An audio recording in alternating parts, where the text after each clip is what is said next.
네, TMF 2부를 시작해보도록 하겠습니다. 오늘은 맨시티 얘기를 또 가져왔어요. 나날이 좀 분위기가 우울해져 가고 있는 그런 상황입니다. 그렇죠. 일단 최근에 레알 마드리드에게 챔피언스리그 16강 플레이오프에서 탈락을 했고 FA컵에서는 플리머스를 잡긴 했는데 8강 진출을 했죠. 네. 본머스가 상대입니다. 근데 최근에 이제 본머스가 지난 주말에 토트넘전을 보신 분들도 아시겠지만 정말 내용이 좋은 팀이라서 네. 맨시티가 FA컵 우승 확률이 가장 높은 팀이기는 하나 8강 본머스전이 일단은 고비가 될 거라는 이야기를 좀 하고 싶고요. 여기에 더해서 지난 주말에 노팅엄 포레스트 원정을 가서 0대1로 패배를 했고요. 내용이 맨시티 입장에서 굳이 따지면 졸전이었습니다. 왜냐면 재미있는 요소를 찾기가 너무 힘들었어요. 근데 요즘 계속 맨시티 경기 어땠어? 이러면 다 졸전이었어요. 뭐 이런 얘기를 이제 우리가 항상 뭐 컨텐츠에서 다루잖아요. 그쵸. 졸전이었어요. 너무 재미없었어요. 아니면 아 실망스러웠어요. 이런 얘기가 그냥 계속 되니까 맨시티 팬 여러분들도 볼맛 안 날 것 같아요. 약간 올 시즌은 정말 뭘 해도 안 되나? 약간 이런 느낌을 맞아. 받으실 것 같은데 그러다 보니까 이번 노팅엄전 패배도 지금 리그 순위 상황에서도 맨시티에겐 좋지 않습니다. 일단 패배로 인해서 5위로 순위가 추락을 했고요.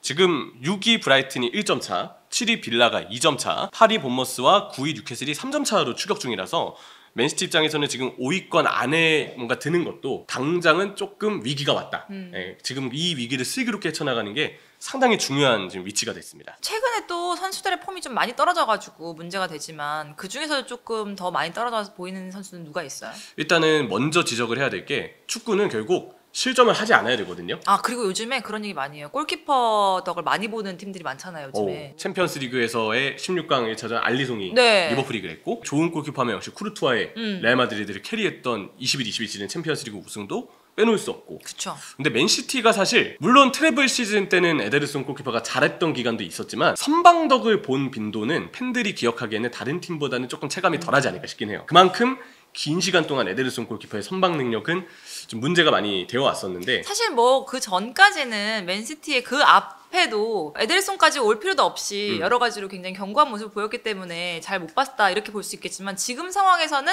선방력이 보여야 되고 이제 능력을 보여줘야 될 텐데 잘 보이지 않는다는 거죠. 특히 에데르송 골키퍼가 이전보다도 더 불안한 모습 또 집중이 안 되는 모습. 맞아. 레알전 때는 킹미스 때문에 결국 실점 빌미가 돼서 1차전 홈에서 그거 이겼어야 되는데 결국은 분위기 바뀌고 졌거든요. 네. 사실 그 부분에 에데르송의 책임도 없다고 말할 수 없죠. 그리고 이번 리그 경기 때도 결국 실점 장면에 대해서 막지 못한 책임을 추궁받고 있는 상황인데 기자가 펩 가르디올라에게 이거 에데르송이 막았어야 했냐라고 질문을 하니까 펩 가르디올라는 나는 선수를 비난하지 않는다. 이미 일어난 일이고 그게 축구다라고 이야기를 했다고 해요. 어떻게 보면은 이미 현재에서도 에데르송의 그런 선방 능력을 일찍이 그래왔지만 이번에 더더욱 꼬집어서 이야기한 거 봐서는 분명히 문제시 삼고 있는 시선이 좀 많다. 그런 부분을 알 수 있고요.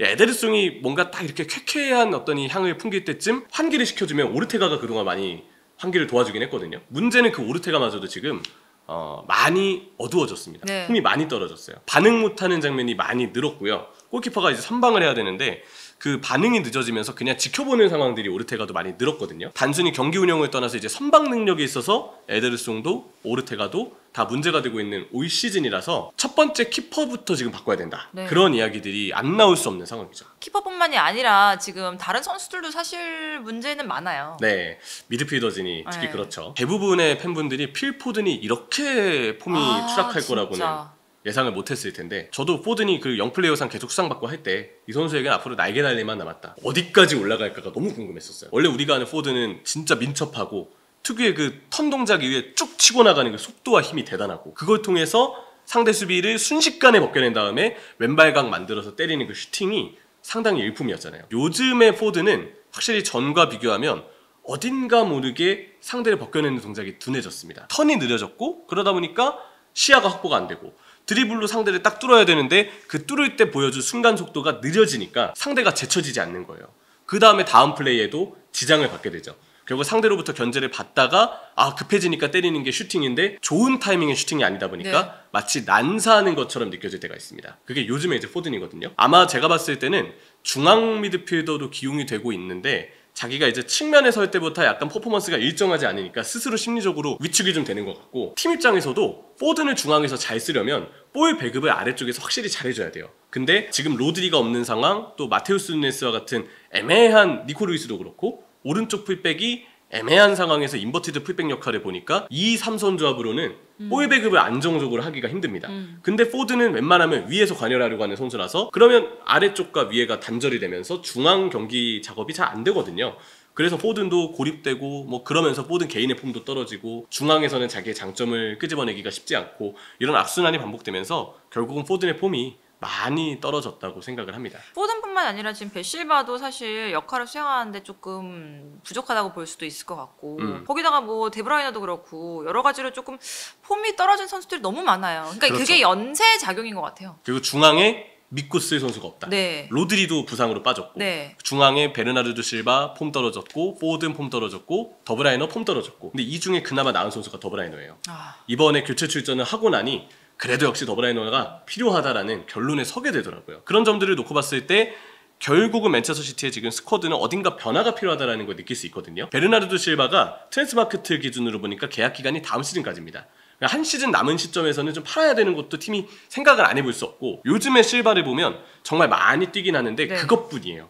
실속이 이후에 없습니다. 그러다 보니까 팀 입장에서도 중앙에 기용을 하는 것도 측면에 기용을 하는 것도 실바에게 뭔가 기대하기에는 이제 어려워진 실정이 됐죠. 그나마 더브라이너의 폼이 괜찮기 때문에 더브라이너가 주급을 조금만 조정할 수 있다면 팀 입장에서도 잡고 가는 거, 이 선수를 안고 가는 거를 생각하지 않을까 싶은데 나머지 자원들은 뭐 이제 겨울 이적생인 니코 정도 제외하면 삼선의 코바치치도 그렇고 풀백 자리에서 이제 중앙으로 들어오는 마테우스 누네스나 니코 루이스도 그렇고 또 윗선에서 활용이 가능한 뭐 베르나르도 실바나 포든도 그렇고 뭔가의 위치 조정이나 역할 분배 혹은 나이가 조금 찬 선수들에 대해서는 어느 정도의 정리까지 생각을 해야 되지 않을까. 네. 균도안도 사실 폼이 많이 떨어졌거든요. 그쵸. 근데 기사를 봤을 때 균도안은 연장을 할 거라는 얘기가 있어서 균도안은 아마 남기고 갈 것 같긴 합니다. 이해가 좀 가는 선택은 아니지만 어쨌든 그런 점을 봤을 때 균도안도 그냥 철저히 백업으로 남겨놔야 되겠죠. 네, 그러면서 미드필더진을 재편하는 그런 노력들이 좀 필요하지 않을까 싶네요. 요즘 패배 전술은 좀 어떻게 봐요?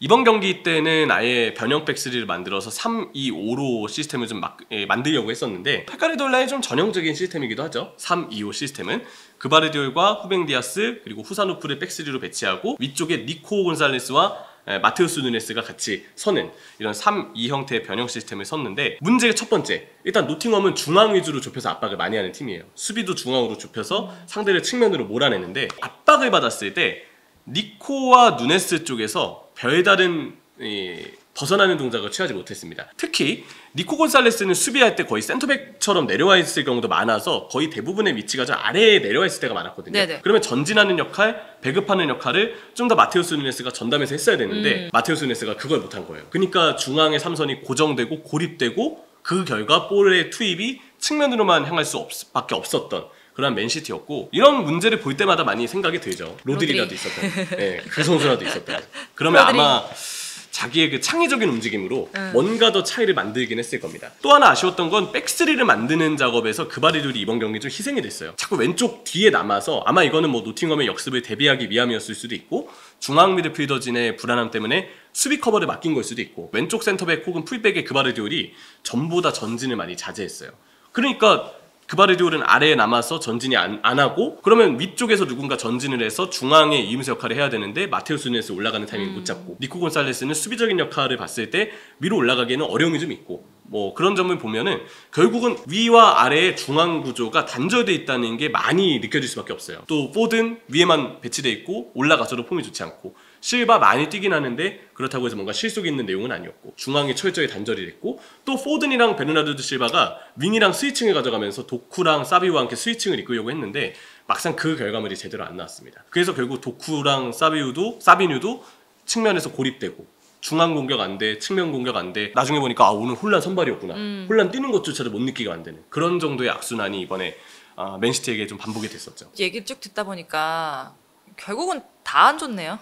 다 안 좋죠. 구조가 결국 후방 구조가 이게 원하는 대로 입혀지지 않다 보면 위에서까지 영향을 받을 수밖에 없어요. 이야기를 쭉 들으면서 이 부분이랑 이 부분이 좀 안 좋네요. 이렇게 하려고 했는데 그냥 다 안 좋네요. 그렇죠. 어떻게 할 수가 없어요 지금. 반대로 보면 몇몇 스쿼드에 문제가 있었음에도 이 후방에서부터 구조가 좋았기 때문에 전체가 다 좋아 보이게 만들었던 게 그동안의 페카르디올라의 맨시티였어요. 긍정적이다 사람이. 네. 그러니까 이게 그 좋았을 때의 효과가 이제 몇몇 자원들의 이탈과 폼저하 이로 인해서 안 나오니까 좋았던 점이 사라지고 스쿼드의 문제만 고스란히 이제 적나라하게 드러나는 그런 상황이 된 거라고 봐요. 축구도 신기한 것 같아요. 어떤 부분에서 이제 구멍이 나기 시작하면 연쇄 반응으로 두두두두두 무너지는 거죠. 그 좋았던 팀들이. 펩 가르디올라의 축구는 후방 빌드업 구조는 거의 건물의 기둥과도 같은 역할이라서 기둥이 무너지면 이게 다 무너지기 마련이잖아요. 딱 그런 느낌이 지금 빌드업 전술을 봤을 때 맨시티에게 좀 드는 상황이 아닌가 그런 느낌을 좀 받습니다. 아 그래도 맨시티에게 좋은 점이라도 좀 꼽자면 뭐가 있을까요?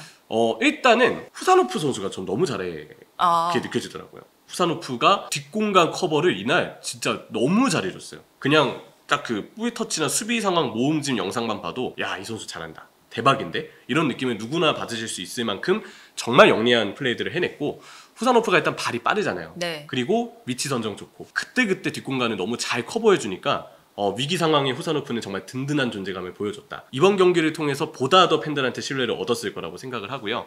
니코 곤살레스를 물론 조금 더 많은 걸 보여주긴 해야 되겠지만 이번 경기 때 그렇다고 해서 플레이가 나빴다고 보진 않아요. 수비적으로는 그래도 자기 역할을 해냈고, 다만 이제 카드를 좀 쉽게 받는 경향이 있어서 그 부분만 조금 맨시티에서의 경험을 쌓으면서 다듬어주면 좋겠다. 그러면 더 안정적인 선수가 되지 않을까라고 예상을 좀 하고요. 다만 이제 옆에 서는 선수는 좀 더 볼 배급을 확실히 해줄 수 있는 선수일수록 네. 니코의 장점도 더 시너지를 내지 않을까, 그런 생각을 좀 하고요. 마르무시는 웬만하면 이제 선발로 썼으면 좋겠어요. 이 선수가 이제 지금의 폼에서 선발로 빠질 이유는 없다고 생각을 합니다. 마르무시 무시하지 마. 네, 마르무시 하지 마. 미안합니다, 네, 여러분들. 아닙니다. 네, 최대한 감사합니다. 받으려고 했는데. 알겠습니다. TF 종료하겠습니다. 안녕히 계세요. 그건 아니고. 그래서 맨시티는 아직 그래도 경기는 남아 있어요. 맨시티의 결국에 목표는 챔스에 가는 남는 거죠. 것. 무조건 리그 4위권 혹은 프리미어리그가 UEFA 대회 성적을 잘 네. 내서 5위까지 확대가 되면 5위권 안에 드는 것. 그리고 FA컵 우승해야죠. 네, 그렇죠. 또 하나 있어요. 이젠 새로운 언급인데 클럽 월드컵을 잘하는 겁니다. 챔피언스 리그에서 이번 시즌 16강 플레이오프 탈락. 아쉬운 성적이죠. 근데 이번에 클럽 월드컵이 초대 대회이기도 하고 피파에서 정말 투자를 많이 해서 우승 상금이 어마어마하거든요. 맨시티 입장에서는 뭐 원래도 이적 시장 때 이번 겨울을 제외하고는 돈을 많이 안 썼던 팀이라 비축해둔 돈 자체가 꽤 있기는 하겠으나 돈은 벌면 벌수록 더 좋은 거 아닙니까? 그쵸. 그리고 클럽 월드컵의 권위, 초대 대회의 상징성을 생각했을 때 또 그 시점엔 로드리가 돌아올 수 있거든요. 수비수들의 부상자들도 마찬가지고 그때 한번 맨시티가 힘을 써보는 걸 올 시즌은 좀 바라고 있지 않을까. 그게 제가 봤을 때는 또 하나의 목표가 될 거라고 예. 생각을 합니다. 마지막에 이렇게 또 정리를 하고 나니까 맨시티 팬들이 그냥 뭐 우울해하고만 있을 필요는 없을 것 같네요. 이번 패배는 아쉽고 몇몇 선택은 펩도 이번에 좀 아쉬운 선택이 있었지만 그럼에도 펩 가르디올라의 거취는 절대적으로 맨시티에 남을 거라고 생각하고요. 말씀드렸던 그런 목표들을 앞으로 어떻게 달성해 나가느냐, 결국은 그게 제일 중요한 포인트가 되지 않을까 싶습니다. 알겠습니다. 이후에 또 맨시티가 어떤 행보를 보여줄지 여러분들 지켜보시면서 TF 마무리 짓도록 하겠습니다. 안녕히 계세요.